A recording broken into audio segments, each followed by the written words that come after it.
안녕하세요, 마이웨이입니다. 오늘의 암호화폐 시장을 보시면 보시는 것처럼 정말 또 오랜만에 이렇게 피바다가 됐습니다. 그래서 이 비트코인이 지금 5%가 넘는 하락을 하다 보니까 이 알트들은 더 많이 하락을 하고 있는 건데요. 그래서 이것을 봤을 때 이 시장은 정말 우리의 바람대로 흐르지만은 않는구나. 이것을 또 다시 한번 일깨워주는 것 같습니다. 그래서 결국 이 새벽에 FOMC의 금리 결정이 변곡점이 되지는 못했고, 이렇게 시장에 큰 충격을 주면서 빅 이벤트로만 남게 됐습니다. 그러면 왜 이렇게 하락을 했느냐? 이 기사로 좀 간단하게 말씀을 드리면, 이 시장이 예측을 한 것처럼 지금 금리 인하는 25bp의 금리 인하가 시행이 됐지만, 그런데 이제 내년에 금리 인하의 그 기대가 시장이 처음 예상했을 땐 한 4번 정도, 못해도 한 3번 정도로 예상을 했는데, 그런데 막상 점도표를 보니까 2번으로 또 축소 전망이 됐다라고 해가지고 이에 따라서 또 충격을 안겨줬고, 그리고 여기 보시는 것처럼 매파적인 완화, 이 파월이 금리 추가 조정 시 더 신중할 것이라고 말을 하면서 그리고 이번에 이 금리 결정도 만장일치로 결정된 것이 아니라 파월이 다른 총재를 또 설득을 해서 그 덕에 이번에 25bp의 금리 인하가 이루어졌다고 또 얘기를 하더라고요. 그래서 지금 결과적으로 다우가 3% 급락, 그러니까 정확하게는 한 2.5%로 급락이 나왔고, 그러면서 10일째 약세가 지속이 되면서 1974년 이후에 최장 연패를 기록하고 있다고 이렇게 또 기사가 나왔습니다. 그래서 제가 어제 이 다우지수의 차트를 보여드렸잖아요. 그래서 지금 9일 연속에 하락이 나왔는데, 근데 어제 하루 동안 이렇게 정말 그야말로 수직 하강을 하면서 지금 단 10영업일 만에 이 상승 채널 상단부터 하단까지 그야말로 급락을 한 것입니다. 그래서 현재 이 상승 채널이 이걸 쭉 한번 보시게 되면 2023년 초반부터 지금까지 이어왔던 것인데, 그런데 이번에 이 상승 채널 상단에서 하단까지 단숨에 내려왔다는 거예요. 그런데 이 다우지수뿐만 아니라 이것도 보시게 되면 뭐 S&P 500도 2.95%, 그러니까 뭐 거의 3%죠. 그리고 나스닥도 마이너스 3.6%니까 특히 이 나스닥 같은 경우는 3% 아래로 하락을 하게 된다면 이것을 위험 신호로 인식하기도 하는데, 근데 그것이 간밤에 발생을 한 것입니다. 그리고 무엇보다 이 공포지수인 빅스 지수를 보시게 되면 어제 하루 동안에 무려 74%, 정말 그야말로 큰 폭등이 나왔다는 거예요. 그래서 이 빅스 지수의 평균값이 대략적으로 한 20 정도가 됐는데, 근데 지금 보시는 것처럼 이제 그 20을 훌쩍 넘어서게 된 겁니다. 그래서 지금 올해 이 마지막 이 FOMC의 금리 결정은 전반적인 자산 시장에 큰 충격을 주는 이런 빅 이벤트로 마무리가 됐습니다. 그렇다면 이 비트코인은 어떻게 흘렀느냐? 지금 요것이 이 비트코인 1시간봉 차트거든요. 그래서 제가 현 시점에 이 체크 포인트로 이것을 이렇게 좀 보여드리면 이 108K를 터치를 하면서 상방으로 돌파를 하느냐, 아니면 이 상승 채널의 중간값인 104K를 터치를 하면서 하방으로 돌파를 하느냐, 이것을 말씀을 드렸었는데, 그런데 지금 요 시간을 보시게 되면 이때가 지금 정확히 새벽 4시잖아요. 그러니까 FOMC가 열렸던 그 시간인데, 그 시간을 기점으로 그 전까지만 해도 이 상승 채널의 중간값을 지지받고 있다가 4시를 기점으로 이렇게 무너지게 되면서 결국엔 하방으로 돌파를 한 것입니다. 그래서 현재는 가까스로 이 10만 달러를 지키고 있는 건데요. 그렇다면 지금 다시 한번 이 10만 달러의 벽에 부딪히게 됐다는 것이고, 그래서 이제는 이 10만 달러의 벽이 저항이 아니라 지지의 벽이 되는지 그것을 테스트하는 구간이 왔다고 볼 수가 있는 겁니다.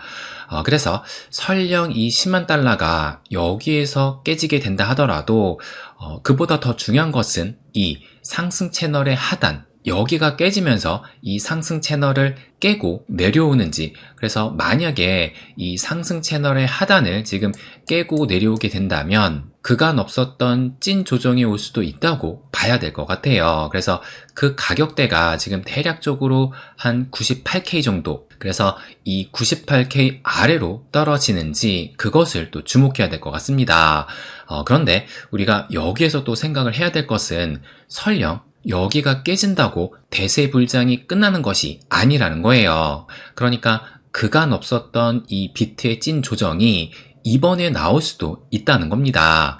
다시 한번 쉽게 말씀을 좀 드리자면 제가 요것을 몇 번 보여드렸죠. 그래서 16년, 17년 대세 불장 때, 그리고 2020년, 2021년 대세 불장 때도 뭐 많게는 마이너스 40%에서 뭐 적게는 한 마이너스 20% 정도 이런 조정이 찾아왔었는데, 그런데 현재 시점에서는 지난달에 이 트럼프가 당선이 되면서 지금 급등이 시작된 이후로 단 한 번의 이런 찐 조정이 나타나지를 않았다는 겁니다.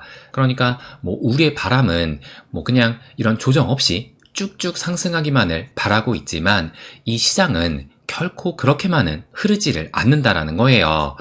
그래서 다시 한번 이것을 좀 보여드리면 뭐 개인적으로는 이번 FOMC가 변곡점이 되면서 재차 상승으로 방향을 틀면서 산타랠리가 오고 좀 더 큰 상승을 하면서 한 1월쯤에나 이런 찐 조정이 올 것으로 제가 예상을 했었는데, 그런데 그 예상과는 달리 이 찐 조정이 좀 더 빨리 올 수 있다는 것이고, 그런데 그렇다고 해가지고 지금 찐 조정이 왔다라는 것은 아니라고 말씀드리고 싶어요.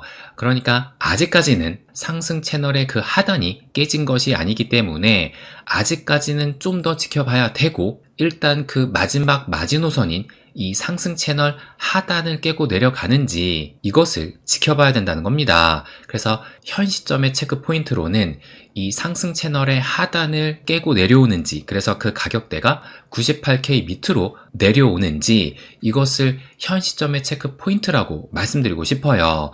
그래서 지금 뭐 비록 이 알트들이 지금 피를 토하고 있지만 결국 비트코인의 방향성에 따라서 움직일 수밖에 없을 겁니다. 그래서 지금은 일단은 좀 비트코인에 집중할 시기라는 것을 말씀드리고 싶어요.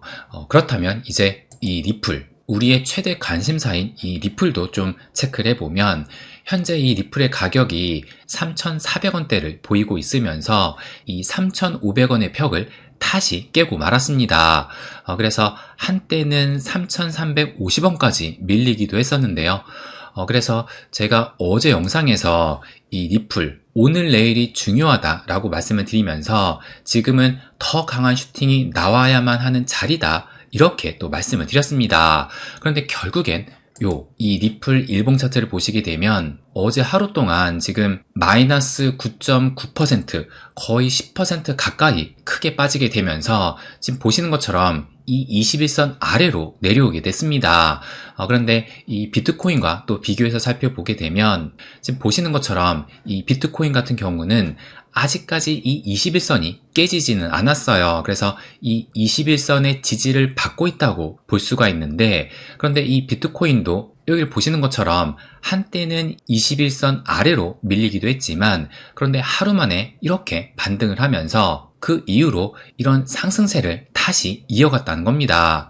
그렇기 때문에 이 리플 역시도 최대한 빠른 시일 내에 이 21선을 회복해야 됩니다. 그래서 제가 이전에도 상승장 때 이 21선이 중요하다고 말씀을 드렸잖아요. 왜 그러냐면 이 차트를 좀 보여드리면 이것은 리플 차트인데, 그런데 2017년 대불장 때 그 흐름을 보시게 되면 뭐 제가 이미 말씀을 드렸듯 대불장 초입 시기에 한 번의 그 큰 상승이 나오고, 그리고 대불장의 마지막에 또 한 번의 상승이 나왔다고 말씀을 드렸어요. 그런데 이 파란색 선이 지금 21선을 가리키고 있는 것인데, 보시는 것처럼 이 21선의 지지를 받으면서 큰 상승이 나왔다는 것을 알 수가 있습니다. 그런데 뭐 그렇다고 해서 이 21선이 한 번도 깨지지 않았던 것이 아니라 이것을 좀 확대해서 보시게 되면 그러니까 2017년 대불장의 초입 시기에 이때도 마찬가지로 이 21선을 지지받고 상승이 나오다가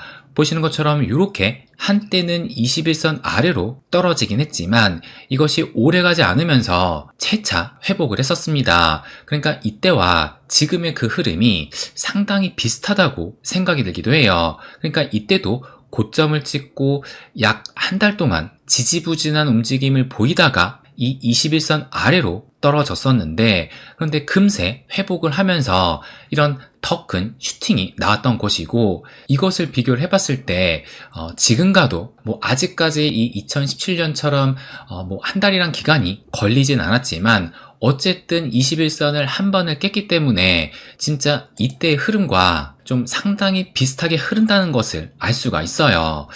그래서 뭐 비록 어제 거의 한 10% 가까운 이런 급락이 나오게 됐지만 또 크게 빠진 만큼 장이 다시 좀 좋아지게 된다면 그 반등세도 좀 강하게 나올 것으로 예상이 됩니다.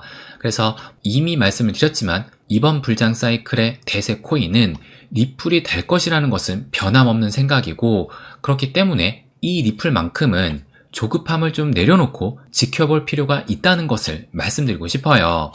그러면 간밤에 이런 급락에 과연 고래들이 어떻게 움직였느냐 그것이 궁금하실 겁니다. 그래서 제가 오늘 아침에 좀 긴급하게 이 텔방에다가 고래의 움직임을 또 공유를 했었는데요.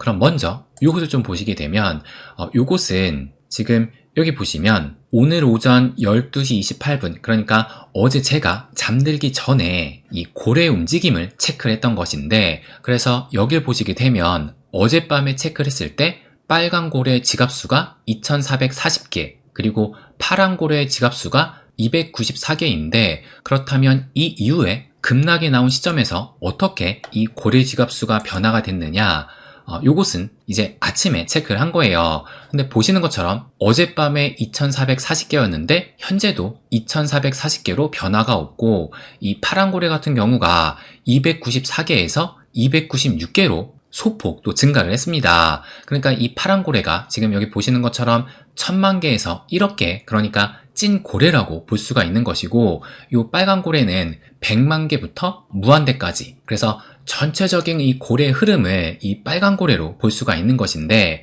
근데 결국에는 간밤에 이 빨간 고래는 변화가 없다는 것이고 오히려 이 파란 고래가 소폭 증가했다는 겁니다.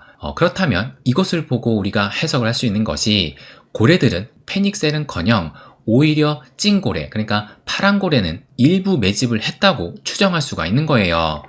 그래서 제가 이렇게 또 말씀을 드렸는데 고래들이 이 많은 물량을 넘기는 시기는 지금처럼 하락할 때가 아니라 한창 시장이 달아올랐을 때 포모장일 때 발생을 합니다. 그러니까 가격이 오르면서 이 고래들의 물량을 개미들한테 떠넘기는 것이지 지금처럼 급락이 나올 때가 아니라는 거예요. 그래서 결론은 고래들은 패닉셀을 하지 않는다는 것을 말씀드리고 싶습니다. 그래서 이제 종합적으로 좀 말씀을 드리면 또 간밤에 이런 급락이 나오게 되니까 아마 걱정이 커지신 분도 분명히 또 계실 겁니다. 그런데 상승장 속에서도 뭐 급락과 조정이 나오는 것은 자연스러운 흐름 중에 하나라고 볼 수가 있는 겁니다. 그렇기 때문에 지금 이런 시점에서는 내가 할 수 있는 것에 집중을 하면서 어쨌든 이 시간을 잘 견뎌내는 것이 무엇보다 중요하다는 것을 말씀드리고 싶어요.